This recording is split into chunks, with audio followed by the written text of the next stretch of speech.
So it's been about 2 months, maybe longer. I've lost track since I've been here and I've produced any content whatsoever. And it's really, really good to be back. I have to be honest with you. I'm excited to be back doing this YouTube thing. Until I took a hiatus, it had really become something that I cherished doing as much as humanly possible, anywhere I could fit it into my schedule. And I'd sort of committed myself post-retirement from competitive bodybuilding that this would kind of be the thing. Apart from coaching, which will always be my first love, that this would be the thing that I would focus hard on going into 2023 and beyond. And at that time, I'd made it very known that, I was going through a bit of a personal evolution, coming off of competitive bodybuilding for nearly 10 years. And doing pretty well. I did pretty well. I enjoyed it. I had some success. I learned a lot. And I cherish all of those moments, all the suffering, all the craziness of what has to be the craziest sport out there. And I made a decision to retire to focus on performance and longevity. You see, way back in the early 2000s, I had went on a journey of living a more primal lifestyle. I discovered the whole ancestral health community as it was just blossoming. It was just becoming a thing. And that was coming off of a decade of being steeped heavily in the crazy world of 90s hardcore bodybuilding culture. And that was cool. But I came to find out that lifestyle was also not serving me well from a health level, from a fitness level. And that's when I do what I always do, and I dove in headfirst down multiple rabbit holes and discovered the paleo diet, which clearly would lead to the ancestral health community and all the things that went with it. And this was in the early era of that. So it was kind of a cool, exciting time. And, I felt a bit unique to be a part of that. And I realized very quickly, as cool as it was at the time, that living a primal lifestyle in this modern culture, you couldn't really do it the way a lot of these, we call them influencers now, but the way a lot of these experts and authors of the time tried to express how you could fall back to your primal ancestral roots and live that way. And we know that the world we live in today, the culture we live in today, is nothing like it was 10,000 years ago, 100,000 years ago, or even further back, clearly. So I like to live what I call just more of a modern primal lifestyle, or what I call hyper-primal, which is just simply a cool term that I think sounds neat, that I use to describe living a more modern primal lifestyle, or having a more of a modern primal approach in this modern age to what our ancestors did hundreds, if not thousands, if not millions of years ago. Because I refuse to, as you know, fall into the dogmatic approach and all the zealotry of my way or the highway, that my experience as a coach and a trainer over these years, if it's taught me anything, it has taught me specifically and clearly that everyone is an individual. And I would never be pigeonholed into some certain, specific ideology. There are a couple of things that we can all agree on that would never be a good idea. Consuming industrial seed oils, for example, or not being active or not getting sunlight. These are all things that we can all agree on. But there are so many variables intertwined with that may be open for debate or left to particular individual translation based on the individual, their needs, their desires, their lifestyle, what they can sustain. So as a coach, I make that judgment call along with the client, and we try to find that happy place, if that exists, of finding that right balance that still lends toward the lifestyle that they're going to be able to sustain and find the most optimal approach to health, fitness, longevity, and even the aesthetic benefit that they're looking for. How do you want to look, right? So that's been my goal and my journey over the last, better part, of 2022. And the goal was to really dive in with both feet and test the waters of that and really establish my own identity in this very convoluted, muddied space of the ancestral health, keto, carnivore community, whatever the hell you want to call it. And then on March the 27th, everything sort of fell apart in my world. And I'm not here to be a Debbie Downer. I'm not here to be, a buzzkill. But I want to give you a brief history of what I went through and some of the things, some of the places I wound up and where my head's at now based on those experiences and that, traumatic couple of months that I just went through. On March the 27th, my father called me late in the day to tell me that my mother, he was taking my mother to the hospital. Just for context, my mother had been fighting cancer successfully for a while. It started back in, I believe it was 2019, very successfully. And then it returned in different spots. And through most of 2022, she was back in the ring again, duking it out with cancer again and fighting the good fight as she always does to this day, especially in light of what she went through in the last few months, the toughest human being I've ever known and probably ever will know. So some of the cancer returned, and over the course of time, in early 2023, she had been noticing some major weakness in her legs, her lower extremities, and just not feeling herself, and had really lost a lot of appetite. And on March the 27th, I actually visited her that morning, or mid-afternoon after work, and checked in on her, and she was okay, but clearly weak. And there was some concern, and she had just given some blood and was having a blood test done and waiting for the results of that. Fast forward several hours, I got the call that night. It was I believe it was a Monday. Don't fact check me on that. The last few months have been a blur. But she was rushed to the hospital. She was rushed to the local hospital in the community where I live. They did some scans. They did a CT scan, and the staff there determined that it was bigger than them, and she needed to be airlifted to the much larger hospital here in central North Carolina that has a staggering reputation and the ability to handle the uncertain circumstances of what she was going through with this. She was having major abdominal pain to the point of absolutely excruciating. We found out that she had some sort of a growth on her liver, which had erupted and spread major infection all through the body. Well, then began a series of, surgeries and complications and major lows, some highs, a little bit of hope sprinkled in there. Ultimately, she was sent home in the hopes that she may recover and then be able to resume her cancer treatments. Well, as it turned out, things never really got any better. And after even a couple of visits back to the hospital, it was determined that the best course of action would be to send her home to be with her family and just be comfortable, if that's possible, in light of the situation that she was faced with.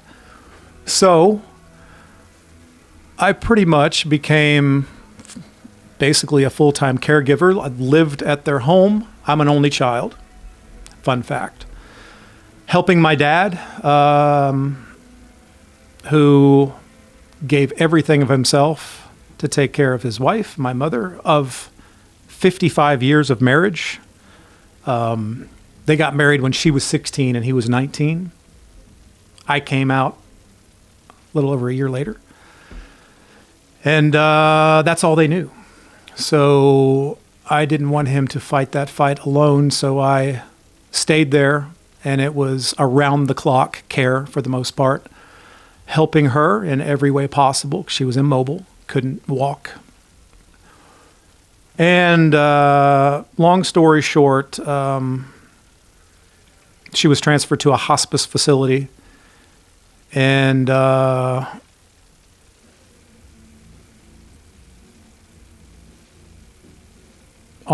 May the 15th, she lost her fight, and she passed. That was a very bittersweet time, but I guess the point I'm trying to make with this is not to give you some, depressing story. During that time that I was a caregiver and spending all that time with her, I was in a lot of hospital rooms, waiting rooms, speaking with physicians, seeing a lot of sick people. And unfortunately, when you have the background that I do, and you've been around the things that I've been around, and you believe the things that I believe wholeheartedly about centralized medicine and centralized factory healthcare. During that time, I continued to delve down the rabbit holes that I generally delve down with the time on my hands of being a full-time caregiver. Whenever there was time at my disposal, I chose to use that time trying to expand my knowledge on a variety of different things that had to do with the health and wellness and longevity space, things that I'm interested in anyway. And here I am today. We're back. This YouTube channel, which will also be duplicated and replicated on my audio podcast that you can get on Spotify, iTunes, and elsewhere, will be more heavily devoted to performance via health while focusing on longevity. I'll be 55 years old in November of this year. My goal now is, as it has been, especially in light of stepping away from the rigors and the physical abuse that one can get trying to do physique competition, like any sport or activity where you have to give all of yourself for a period of time. So anyway, my goal now is to, as a full-time coach now, not only being the best version of myself that I can possibly be, but now as I've went through these experiences, and it sort of took me through a brief but profound and very meaningful evolution of sorts in my own life and how I look at the world and I look at health and vitality and wellness and optimizing every aspect of your life to be the best human being you can be. So long story short, I hope you'll stick around my channel. And if you're not a subscriber, if you do me the honor of hitting the subscribe button and sticking around, I promise to try to be as dynamic and diverse as I can possibly be, navigating through this crazy health, fitness, performance world and landscape that I possibly can. And I will always do it in a way, and I will continue to do it in a way where I'm the boots on the ground. What does that mean? There are some phenomenal people out there.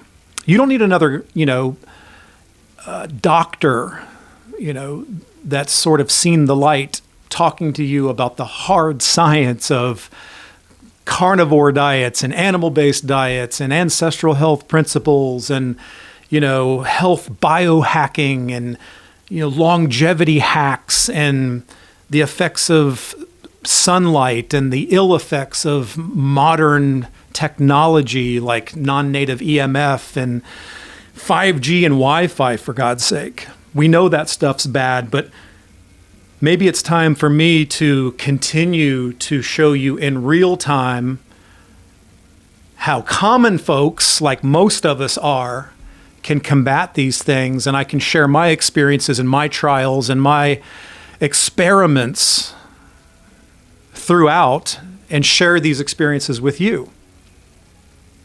Some of you might be saying, hey, I came here to, get big muscles and get jacked. Well, we're going to talk about that too. I love bodybuilding. And I'm going to go ahead and reinforce this statement again, which I've done many, many times. If you have a goal of maximizing or sustaining as much lean muscle mass as you can, which every human being should, and while exposing that lean muscular physique with as little body fat as possible while still maintaining good hormonal health and trying to maintain a high optimized level of health, performance, and vitality, then you are a bodybuilder.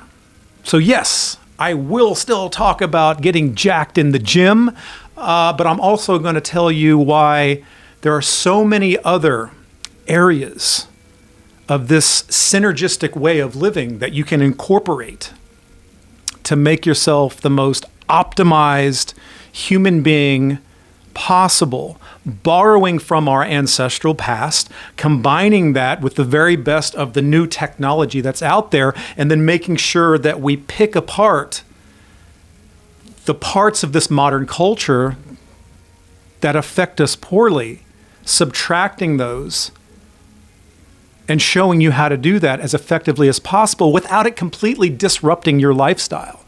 That's another thing. I see all of these influencers, especially in the carnivore community, that have adopted a very my way or the highway, it's this way or nothing at all approach that I think is terribly unhealthy.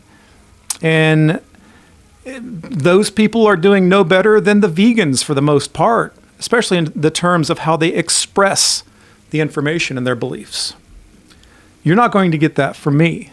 I think the best compliment I ever got in my life was from Dr. Ted Naiman, somebody I greatly admire and respect, who said, when we were off air after an interview and we were talking about some of the bullshit in the carnivore and keto world, and he said, Rob, you are the antidote to the keto community and the fitness space. And I truly appreciated that because he knew that my ultimate objective was to find the most narrow path and the most specific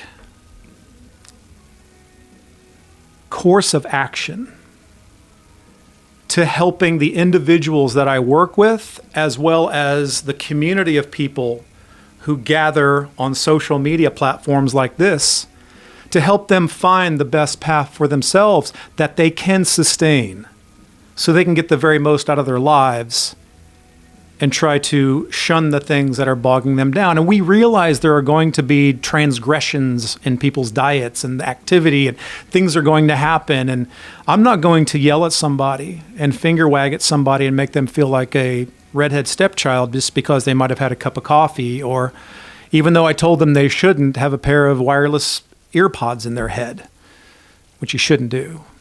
I had to get off of that one myself, but I digress.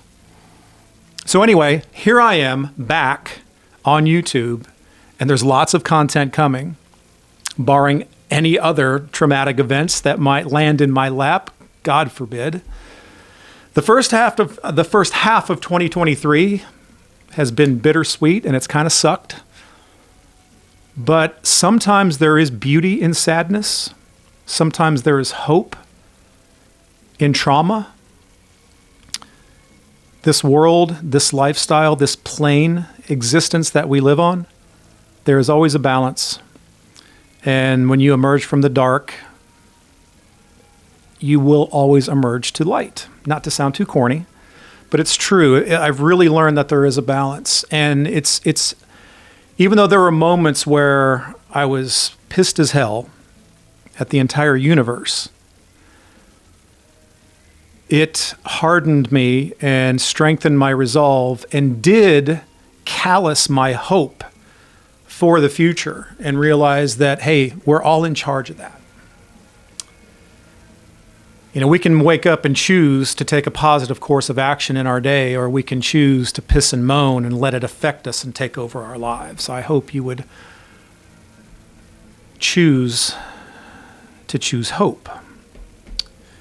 and pull your damn big boy and big girl panties on and get out there and make a difference and enact positive change. So I hope you'll come along with me, or continue to, as we keep traveling down this road. And I think, once again, through this experience, through great trauma, through great pain and sadness, I hope that I can learn from much of that and emerge a better human being, a better husband, a better father, a better grandfather, a better friend, a better coach, a better trainer, a better mentor. And I hope that will come across in these crazy videos that I will continue to do. And I also intend to be far more transparent in my entire life. Fitness, personal, whatever. Just the things that I enjoy that I feel maybe you can pull something out of that may be of slight benefit to somebody out there watching. I'm going to throw that shit on there too. And not so concerned about looking like an ass on camera, which I do regularly. And so far, it's worked out okay.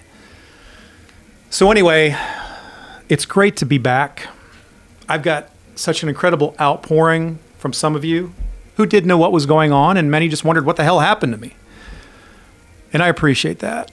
Once again, through tragedy, through sadness, hope emerges. We can learn from it.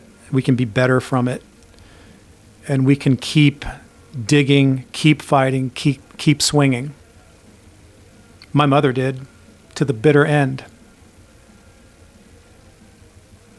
There was a moment. She passed on a Monday. The Wednesday prior to that Monday, she had what the hospice nurses called a rebound. She had had several bad days, fairly unresponsive, hadn't talked to her. And on that Wednesday, she just woke up and had this bright smile on her face. Almost like she was just filled with joy. And she had this vibe of almost like an innocent little girl. And in that moment, we talked, we joked. She knew who I was. She mentioned my daughter. She mentioned my grandson by name. She even mentioned Angus, my stinky bulldog. She laughed a couple of times. The smile never left her face the entire conversation, which lasted 2 hours. And then at one point, I opened the blinds on the hospice room, and she turned her head, and I said, "What are you looking at?" She said, "I'm looking at the pretty leaves." And then she noticed a bird. She pointed out the bird, and her smile widened even more. And it was just this beautiful moment. And I felt like that was the day that we parted ways. Because that was the day that I was gifted a short moment of just this simple joy that I don't think I will ever see duplicated again for the rest of my life. And it was a beautiful thing. So, hug a loved one today. Tell those around you that you appreciate how much you appreciate them. Do something for someone. Because at the end of the day, your care for others is your true measure of greatness. And I fall short all the time, but I at least wake up every day trying to live by that standard. So, I look forward to speaking with you guys again real soon. I'm excited to be back. I feel like this video is kind of me breaking the seal on coming back and doing this again and being involved again in this cool community. This is one of the things, one of the positives that we have in our modern technological world, that we can broadcast information to a massive audience throughout the world and be able to reach more and more people. Technology is like a gun. You can either use it for wonderful things and save lives, or you can use it for diabolical acts. So I choose to try to be positive with it and use this as a window to be able to share time with so many wonderful people out there. All right? So please come back, hit the notification bell, because there's going to be more of these and I want you to know about it. Please share this with a friend. Help me grow this channel because I'm more committed now to it than ever. And until next time, train hard, diet harder, get some sun on your skin, breathe some fresh air, put your bare feet in the grass, and above all else, hug someone and have a great day.